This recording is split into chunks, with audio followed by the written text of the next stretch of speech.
Good morning and namaste, and a very warm welcome to all our distinguished guests, speakers, scholars, and participants. On behalf of the Indian Council of World Affairs, it is my honor to welcome you to the inaugural session of the International Conference on Women Across Geographies, Issues, and Perspectives. This conference serves as a vibrant forum to critically explore the multifaceted experiences, challenges, and contribution of women across varied cultural and regional contexts. Over the next 2 days, we will be joined by distinguished scholars, practitioners from diverse disciplines as we dwell into the urgent and complex issues that continue to shape realities for women around the world. To begin the proceedings, I invite Ms. Nutan Kapoor Mahavar, Acting Director General and Additional Secretary, Indian Council of World Affairs, to deliver the welcome address. Shrimati Vijaya Rahatkar ji, Chairperson, National Commission for Women, distinguished experts who have traveled from far to come to our conference, a very warm welcome to you, and all the friends. In our present world today, power is political. So are gender relations. Power is economic. That is why financial independence for women is touted as a mark of social progress. Power is also derived from social factors.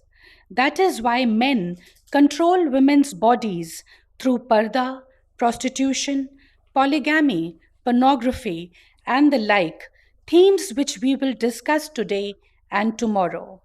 And that is also why crime and violence against women is so rampant today in every part of the world.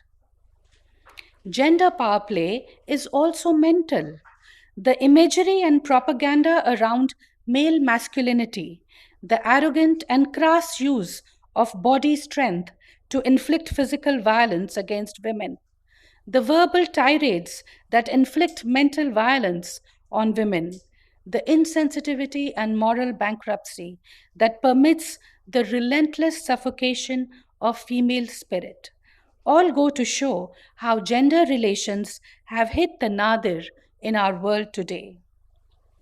So, if gender relations are about power, they really can't remain untouched by today's geopolitics and the vertical of power in international relations. On the contrary, the current geopolitical churn and turbulence and the global shifts underway are giving space for improved gender relations to emerge all along the local global continuum. The talk of a world transitioning between orders, of a world moving towards a new world order, cannot be bereft of the opportunities it presents for putting in place a just and equal gender relations framework at the global or national level through norm setting, accompanied by resolute implementation and promotion of good behavior at the level. In short, new rules of the game, a new social contract. Surely, we cannot have a new world order that doesn't give women their rightful place with dignity and respect, or that lets men continue to be the decider of their destiny. And who will put the new world order in place? Who will shape it? Surely women have to be equal contributors in this process, if not more.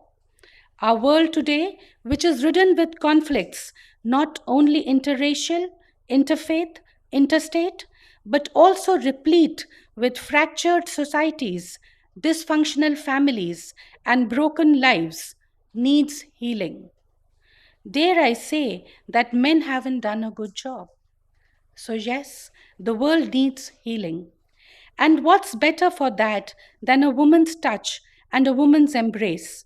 The biggest challenge that the world faces today is of human insecurity, and mobilizing women to address this challenge seems to my mind a plausible, if not the only, solution. Women's role in ameliorating violence, radicalism, extremism, militancy, hatred can prove to be vital for our world in transition today and beyond. It is women's inherent strength and urge for change, coupled by an enabling environment that will serve as the drivers to make this possible for herself and others. This, despite, of course, the work burden she carries many times over than men, and despite the fact that she finds herself on most occasions amidst insufficient means and disease, a matrix which, of course, should too cease to exist.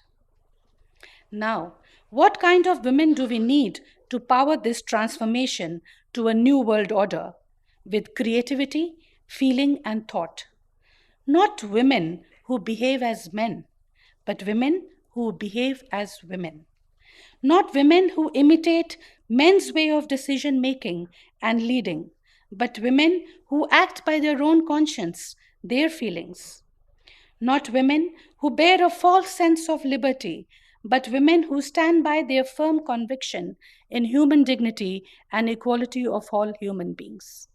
Not by women who go by men's projection and depiction of power, but by their own understanding of the world around them. Not by women corrupted in their management of interpersonal relations, but by women who know how to harness their maternity or womanly instincts of care, share, and giving. And last but not the least, not by women who only know how to argue about their rights, but by women who also equally well understand their responsibilities in different settings. The next obvious question that arises is, what should be a woman's place in the new world order? You will all agree with me that it has to be one that leads and not merely follows, where she is a rule maker rather than just a rule taker, and where she enjoys decision making agency. It has to be one that has emerged from the shadows, casting aside millennia of oppression. It has to be one that gives free expression to feminine values and thought, lets them flourish, lets the women follow their intuition and instincts. It has to be one that gives the role to a woman as a teacher, a nurturer, a giver. Women are natural glues in a family. The new world order will promote them to be their natural self as glue for the family, neighborhoods, communities, societies, countries, and the relations and for relations across countries and geographies. This is important, if not critical, in a world that is falling apart. In this world in a transition and in their emergence, in their coming on their own, women will find men supporting them, not out of option, but because there is no option. There is a growing realization that women-led social progress and development, placing women in key political, economic, and social roles, harnessing their mental capacities and emotional strengths for the greater good as well as their own good, treating them with equal respect and dignity, if not more, can lead not only to the emancipation of women themselves, but also of societies and nations at large. Ma'am, we are all aware of the general reticence of governments in acknowledging the prevalence of degenerate and decadent women issues domestically in international fora. That is why we thought of doing an academic international conference on the subject to draw out voices on themes such as parda, prostitution, polygamy, age of consent, widow remarriage, which are live issues for our societies but aren't really on the agenda of institutions of global or regional governance for a dialogue or exchange of views or best practices in countering, prohibiting, or eliminating them. The issues selected for deliberation in the conference reflect the very real social concerns of different regions of the world. Yet, there is an underpinning of interconnectedness across regions. In conceptualizing this conference, we have tried to be global in our outlook, That is why the title Women Across Geographies, Issues and Perspectives. The objective of our deliberations is to enhance cross-cultural understanding of women's issues and chart out future trajectories in ameliorating these challenges.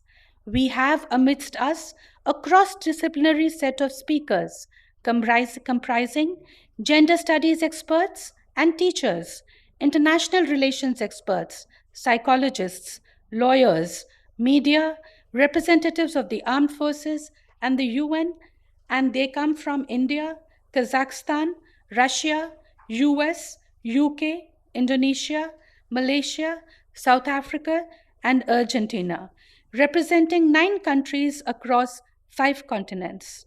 By ensuring the presence of both male and female speakers, this conference also advocates to make men strong partners in women's equality, upliftment, empowerment, and in just gender relations. Some of you may wonder, why are we talking about a new paradigm for gender relations, a new social contract, for a new world order, when very few in the world seem to be even taking note of it amidst all the focus on conflicts, even the possibility of a World War III? To answer that, I would like to quote Sarojini Naidu, India's leading woman freedom struggle exponent against colonial oppression, and herself a renowned poetess. She said, "Faith is the bird that feels the light when the dawn is still dark." With this, I look forward to the deliberations of this conference, which I'm sure will focus on the positive and brighter side of the possibilities before us. It is now my privilege to invite Srimati Vijaya Rahatkarji, Chairperson, National Commission for Women, to deliver the special address of our conference. Madam, the floor is yours. ICWA की तरफ से जो आज यहाँ पर international conference हो रही है on women across geographics issues and perspectives, मैं ICWA का बहुत बहुत अभिनंदन करती हूँ कि उन्होंने इतने महत्वपूर्ण विषय पर आज दुनिया के अनेक अनेक देशों को एकत्रित करते हुए इस विषय पर आपने सोचना शुरू किया है। आज यहाँ पे अलग अलग देशों से आए हुए सभी प्रतिनिधियों का मैं बहुत बहुत स्वागत करती हूँ, अभिनंदन करती हूँ। आज का ये जो मंच है, ये मंच सिर्फ चर्चाओं का नहीं है, बल्कि विचारों का और परिवर्तन का ऐसा ये मंच है। जब हम महिलाओं की स्थिति को विश्व के स्तर पर देखेंगे, तब हम ये समझेंगे कि उनका सशक्तिकरण केवल महिलाओं का अधिकार नहीं है, बल्कि महिलाओं का सशक्तिकरण ये समाज और राष्ट्र की ज़रूरत है। अगर हर देश की महिलाएं आगे बढ़ती है तो ही वो देश प्रगति कर सकता है। जब हम कहते हैं विमेन अक्रॉस जियोग्राफिक्स, तो यह केवल देश की भौगोलिक सीमाओं की बात नहीं है, तो बल्कि ये बात है हमारे संवेदनाओं की, संस्कारों की, संघर्षों की और अपार संभावनाओं की। आज हम देख रहे हैं कि दुनिया में बहुत अच्छे तरीके से महिलाएं आगे बढ़ रही है, अपने रोल को बखूबी बहुत अच्छे तरीके से निभा भी रही है और वो खुद को आज सिद्ध कर रही है, प्रूव कर रही है कि वो कहीं भी पीछे नहीं है। पर उसी के साथ साथ भी दुनिया की महिलाएं अलग अलग चुनौतियों का सामना भी कर रही है, जिसमें से मैं बात करूंगी पर्दा प्रथा की। आज भी पर्दा प्रथा हम सभी को बहुत तकलीफ देती है। कितनी बार हमें ये भी लगता है कि स्त्री की जो अभिव्यक्ति है उस अभिव्यक्ति पर लगाई गई वो रोक है। भारत ने हमेशा ये दिखाया है कि संस्कृति और स्वतंत्रता दोनों साथ साथ चल सकते हैं। संस्कार का अर्थ बंधन नहीं होता है, वह तो मर्यादा की सीमा है जिसमें स्वतंत्रता की खुशबू है और उसी के साथ साथ सुरक्षा का कवच भी है। वैसे मैं बात करूंगी बहुविवाह और वेश्यावृत्ति के बारे में। मैं ये ज़रूर कहूँगी कि इन मुद्दों को केवल सामाजिक दृष्टि से देखना ठीक नहीं रहेगा, तो इन मुद्दों को हमने मानवाधिकार की नज़र से भी देखने की बहुत बहुत ज़रूरत है। जब हम देखते हैं कि वेश्यावृत्ति की वजह से अनेक अनेक बेटियों की ज़िंदगी खराब हो जाती है, उनका पूरा जीवन संघर्षमय तो होता ही है, पर जीवन में पूरा अंधकार भी आ जाता है। और वैसे ही बात है बहुविवाह की भी। मैं ये ज़रूर कहूँगी कि जब तक स्त्री का जो देह है उसको एक वस्तु के रूप में हम देखेंगे, तब तक समाज का ये जो आत्मा है, समाज का आत्मा उस सभी देशों की स्त्री ही है, तब तक समाज का ये आत्मा बहुत घायल रहेगा। हमें उसको बहुत संभालने की ज़रूरत है। इस विषय पे बात करने की, प्रत्यक्ष रूप में आगे आते हुए उसको रोकने की भी बहुत बहुत ज़रूरत है। हम सबकी ये सामूहिक जिम्मेदारी बनती है कि हम स्त्री को, हम महिला को केवल शरीर से नहीं, हम उसको चेतना से देखें कि वो हमारी चेतना है, और हम अगर इस तरीके से सोचते हैं तो कहीं भी महिलाओं के साथ अन्याय और अत्याचार नहीं होगा। आज विधवा पुनर्विवाह की बात आई है। इसके पहले भी देश में कभी विधवाएं ये बहुत ही बुरा जीवन जीती थी, परंतु भारत में अनेक अनेक समाज सुधारक लोगों ने इस अंधकार को तोड़ा। मैं आज उनका विशेष उल्लेख करना चाहती हूँ। राजा राम मोहन राय, ईश्वरचंद विद्यासागर जैसे अनेक महापुरुषों ने यही कहा है कि विधवा का जीवन भी उतना पवित्र है और जीवंत है जितना किसी अन्य स्त्री का भी है। उन्होंने सिर्फ कहा नहीं, उसके लिए संघर्ष किया, और आज हम देख रहे हैं कि भारत में अब वो कोई विषय नहीं बचा है। आज भारत काफ़ी अच्छे तरीके से आगे बढ़ चुका है। विधवाओं के पुनर्विवाह तो हो भी रहे हैं, वो काफ़ी अच्छे तरीके से अपने पैरों पे खड़ी होके आगे बढ़ भी रही हूँ। मैं इसमें महर्षि धोंडो केशव कर्वे जी का भी नाम ज़रूर ज़रूर जोड़ना चाहूँगी, जिन्होंने इस विषय के लिए भी बहुत कुछ काम भी किया है। आज भी दुनिया के कई हिस्सों में विधवा पुनर्विवाह को एक अपराध समझा जाता है। मैं भारत का उदाहरण देके ये ज़रूर बताना चाहती हूँ कि जब परंपरा प्रगति से मिलती है, जब परंपरा प्रगति से मिलती है तभी तो समाज जीवित रहता है, और ये जीवित समाज को हमेशा जीवित रखने के लिए भारत ने हमेशा प्रयास भी किए हैं। आज हम ये भी देख रहे हैं कि भारत में महिलाओं की सुरक्षा और सशक्तिकरण ये हमारी प्राथमिकता है। मैं ये भी कहूँगी कि भारत में केवल महिलाओं के विकास की बात नहीं होती है, तो महिलाओं के नेतृत्व में विकास की बात होती है। सभी महिलाओं को अच्छे तरीके से उनको समय दिया जाता है, उनके लिए नई योजनाएं आ जाती है, और प्रत्यक्ष रूप में इस देश के विकास के लिए उनका योगदान भी हम साथ लेकर चल रहे हैं। आज अनेक अनेक योजना है जिनके माध्यम से यहाँ पर महिलाओं को, बेटियों को सशक्त किया जा रहा है। मैं उल्लेख करूँगी समग्र बेटी बचाओ बेटी पढ़ाओ अभियान की, जिसने करोड़ों लड़कियों का भविष्य सुरक्षित किया। बेटी बचाओ बेटी पढ़ाओ ये जो एक पहल है, ये पहल बेटी के जन्म से लेके उसके शिक्षा के लिए, उसकी उच्च शिक्षा के लिए, उसके अपने खुद के पैरों पे खड़े होने के लिए, इन सभी चीज़ों को साथ लेकर आगे बढ़ने वाला ऐसा एक बहुत अच्छा पहल है जिसमें उनके स्वास्थ्य का भी अच्छे तरीके से ध्यान रखा गया है।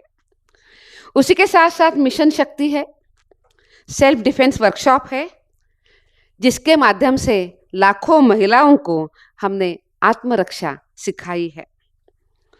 महिलाओं के स्वरोजगार की योजनाओं को भारत ने बहुत ध्यान भी दिया है और आज मैं बहुत अच्छे तरीके से कह सकती हूँ कि मुद्रा योजना जैसी महिलाओं ने इस योजना के माध्यम से हमारी देश की करोड़ों महिलाएं आत्मनिर्भर हो गई है, अपने पैरों पे खड़ी हो गई है।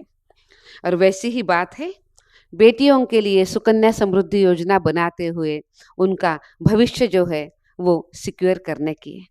और इसी के साथ साथ मैं बात करूंगी कि हर क्षेत्र में महिलाएं आगे तो बढ़ ही रही है, पर मैं आज विशेष उल्लेख करना चाहती हूँ नारी शक्ति वंदन अधिनियम के माध्यम से आज हमने महिलाओं को 33% जो रिजर्वेशन दिया है, जिसमें लोकसभा और विधानसभाओं में महिलाओं को ये रिजर्वेशन मिला है, तो महिलाओं की आवाज़ भी अभी अधिक बुलंद होने की प्रक्रिया शुरू भी हो गई है और इसी के माध्यम से नीति निर्माण में उनकी भागीदारी भारत ने सुरक्षित करी है। हम देख रहे हैं कि हमारी जो 3 टायर सिस्टम है, इसमें तो महिलाओं को 50% रिजर्वेशन है ही, जिसमें से वो अपने गांव को, अपने विभाग को अच्छे तरीके से सींच रही है, काम कर रही है। पर अब नारी शक्ति वंदन अधिनियम के माध्यम से हम और अच्छे तरीके से आगे बढ़ भी रहे हैं। मेरे सभी प्यारे मित्रों, ये केवल आंकड़े नहीं है, यह हर उस माँ, बहन और बेटी की कहानी है जो अब डर के बजाय हिम्मत के साथ दुनिया में कदम रख रही है। भारत ने महिलाओं की सामाजिक, आर्थिक, राजनीतिक सशक्तिकरण की दिशा में अनेक कार्य भी किए हैं और भारत में महिलाओं के नेतृत्व में विकास की गाथा आज हम सभी लोग लिख भी रहे हैं। मैं ये भी कहूँगी कि इसके साथ साथ हमारे सामने की, भारत के सामने की और उसी के साथ साथ विश्व की सभी चुनौतियाँ खत्म नहीं हुई है। हम अनेक अनेक विषयों पर अभी जूझ रहे हैं, अनेक विषयों पर हमें काम करने की ज़रूरत है। मैं वैसे ही बात करूँगी महिलाओं के मानव तस्करी के, मैं वैसे ही बात करूँगी कि बाल विवाह की, घरेलू हिंसा की, ऑनलाइन उत्पीड़न की, ऐसे अनेक कंसेंट एज की, ऐसे अनेक अनेक विषय आज भी हमारे सामने चुनौती बनकर खड़े हैं। पर मैं एक बात ज़रूर कहूँगी कि केवल सिर्फ भारत की नारी नहीं, विश्व की नारी पूरी मानवता की आत्मा है, ये हम कभी नहीं भूले। विश्व की ये जो नारी है वो कभी गंगा की तरह बहती है, कभी वो नील नदी की तरह सभ्यता को जन्म देती है, तो कभी वो अमेज़न की तरह जीवन को पोषित करती है। परंतु हर युग में, हर भूगोल में उसकी यात्रा इसके पहले आसान नहीं रही है। वह पर्दे के पीछे छिपाई गई थी, कभी बहुविवाह की परंपराओं में बांधी गई थी, तो कभी वेश्यावृत्ति के अंधेरे कोनों में वो धकेल गई थी। जैसे मैंने पहले भी उल्लेख किया, आज भी बाल विवाह, घरेलू हिंसा, अब नए ज़माने में ऑनलाइन उत्पीड़न या उसी के साथ साथ मानवीय तस्करी, जो विश्व का बहुत बड़ा अनैतिक व्यापार हम कह सकते हैं, इसी में भी आज हम देख रहे हैं कि महिलाओं को तकलीफ हो रही है। ये चुनौती केवल भारत की नहीं है, ये चुनौती पूरी दुनिया की है। लेकिन हमने कहा है कि हम पीछे नहीं हटेंगे, हम लड़ेंगे। ये जो बुरी चुनौतियां हैं, बुरे जो समय चल रहे हैं, बुरी जो प्रथाएं हैं, इसके खिलाफ हम लड़ेंगे और हम बदलेंगे भी। हम यहाँ पे कानूनों की बहुत अच्छा अमल भारत में हो रहा है। आज सामाजिक जागरूकता भी हम बढ़ा रहे हैं। मुझे विश्वास है कि विश्व के पटल पर भी ऐसे अनेक अनेक प्रयास हो रहे हैं। उन सभी प्रयासों की मैं बहुत बहुत सराहना करती हूँ कि हमने सभी ने मिलके इन कुप्रथाओं के खिलाफ अगर हम लड़ते हैं तो विश्व में हम महिलाओं को अच्छा स्थान तो दे ही सकते हैं, परंतु दुनिया को आगे बढ़ाने के लिए जो दुनिया की आत्मा है, जो महिला है, उसी को अगर हम आगे बढ़ाते हैं तो अपने आप में जेंडर डिस्क्रिमिनेशन खत्म हो जाता है। हम बराबरी के युग में हम उन्हीं सभी को लेकर आगे बढ़ सक रहे हैं। आज महिलाओं को अनेक अनेक अवसर भी मिल रहे हैं। हमने उन अवसरों की भी बात करनी चाहिए। मैं ये ज़रूर कहूँगी कि हमारा एक जो ग्लास है वो मैं भी कैसा है, खाली है आधा या भरा है। तो मैं ये कहूँगी कि हमारा वो जो ग्लास है वो काफ़ी अच्छे तरीके से भरा हुआ है। जो थोड़ा सा खाली है उसको हमें और प्रयास करके भरने की ज़रूरत है। और मुझे ये भी लग रहा है कि आज का ये जो प्लेटफॉर्म है, ये प्लेटफॉर्म ऐसे अवसरों को बहुत अच्छे तरीके से आगे बढ़ाने वाला ये प्लेटफॉर्म है। हम देश की, भारत की और विश्व की महिलाओं को हमारे सभी के प्रयासों से हम काफ़ी अच्छे अवसर भी देंगे और हम बदलाव की राह में हर महत्वपूर्ण कदम भी डालेंगे। महिला आज हमारी पूरे देश की और समाज की, राष्ट्र की ताकत भी है। जब महिला सशक्त होती है तो राष्ट्र सशक्त होता है। आज हम केवल अपने घर की सीमा तक सीमित नहीं है, तो उसी के साथ साथ चाहे विज्ञान हो, खेल हो, व्यवसाय हो, राजनीति हो या अंतरिक्ष में हम देश का नाम बुलंद कर रहे हैं। मुझे पूर्ण विश्वास है कि अंतर्राष्ट्रीय सहयोग से हम और मजबूत बनेंगे। विश्व स्तर पर महिलाओं की स्थिति सुधारने के लिए हम सभी देशों के साथ आगे आएंगे और बदलाव हम पूरे दुनिया में करेंगे। ये मंच उसके लिए काफ़ी प्रयास करेगा, ये मेरा विश्वास है। मैं आज ज़रूर कहूँगी कि राष्ट्रीय महिला आयोग का एक संकल्प है। हमारा दृढ़ विश्वास है कि यदि समाज की सोच बदलनी है तो संवाद के द्वार हमें खोलने होंगे।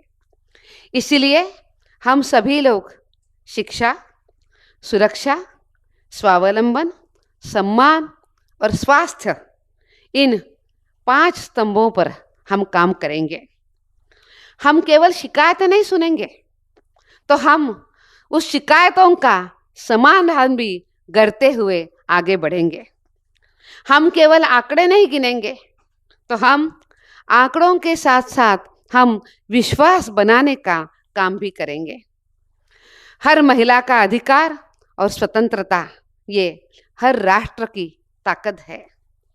तो इसीलिए अंत में मैं यही कहना चाहती हूँ कि महिलाओं का सशक्तिकरण केवल उनका अधिकार नहीं है, बल्कि उन सभी राष्ट्रों की ताकत है। हमारा संकल्प है हर महिला सुरक्षित रहे, शिक्षित रहे और वो स्वतंत्र भी हो। हर महिला सम्मानित हो, हर महिला सक्षम भी हो। यही भारत की नई दिशा है, यही भारत की नई कहानी है। अब और अधिक कदम उठाने का समय आ गया है। हम सभी लोग मिलके काम करेंगे।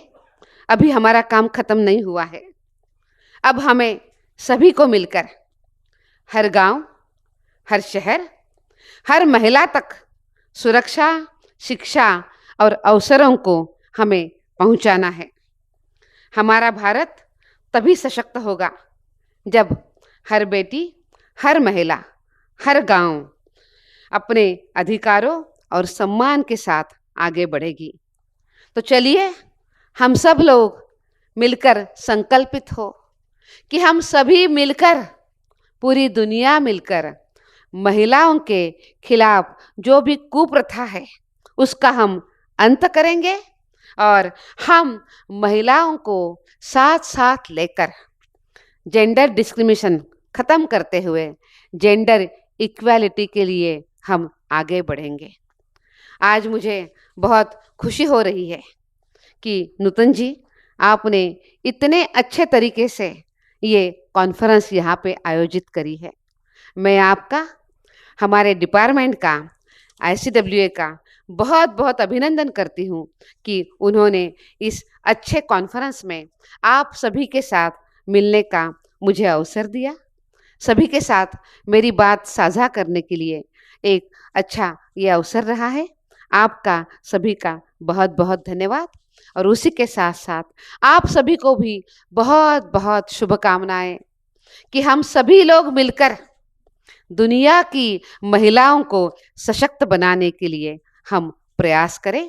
आप सभी का बहुत बहुत कोटिशाह धन्यवाद। Thank you, ma'am, for your remarks. I request ADG Ms. Nutan Kapoor Mahabar to present our chief guest with an ICWA memento and a brass shank. This handcrafted brass shank or conch shell is testament to skilled Indian craftsmanship and cultural heritage. In Indian tradition, the shank is blown to invoke blessings of the gods on auspicious occasions, especially when embarking on significant journeys, spiritual, metaphorical, or physical. It is associated with Lord Vishnu, who possesses a shank as a symbol of divine weapon and symbol of power, and its origin is linked to the churning of Milky Ocean or Samudra Manthan. In the context of our conference, it symbolizes the invoking of divine energies for establishing a new order of equal and just gender relations and the empowerment of women to chart their own dynasty.